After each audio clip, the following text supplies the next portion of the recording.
This is 2019 May June paper 1-1 and the question number is 12. So this time the question is related to the chapter forces and density.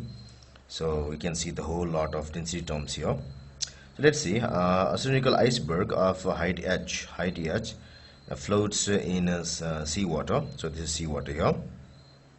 The top of the iceberg is at height h above the surface of water. So this is the surface of water. The density of ice is rho I, and density of seawater is rho W. What is the height h of the iceberg above the seawater? So you have to express this height h of the iceberg in terms of other quantities. So if this is h and this is h, so I must have the height from here to here should be equal to h minus h. So it should be h minus h. So definitely this should be useful somewhere later on. So now, since this thing is floating here, the weight of this iceberg, should be equal to the weight of the water displaced. So weight of the iceberg should be equal to the weight of the water that has been displaced by this iceberg. So that's why the weight of, let's write here. So weight of ice displaced should be equal to weight of ice should be equal to weight of water displaced. Now the weight of ice should be will be equal to mass of ice into z equal to mass of water displaced into z. So this g and z goes.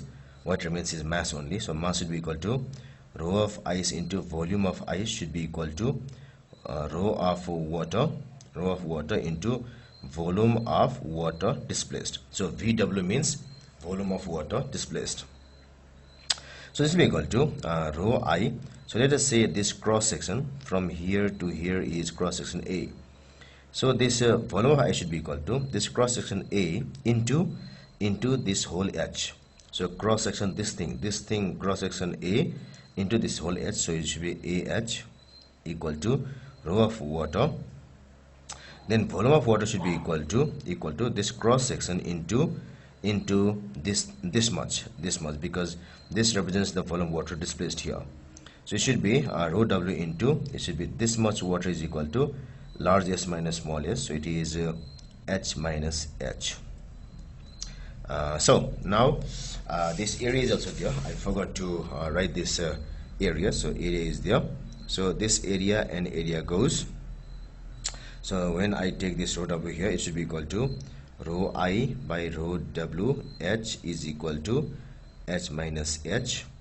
So this then gives us a small h is equal to rho I by rho W h minus this thing plus h.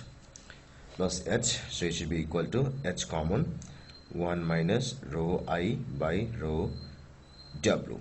So this h comes forward h. So it should be 1 minus rho I by rho W. So if I look at the choices here, so choice A seems to be the correct choice, and all the others are incorrect.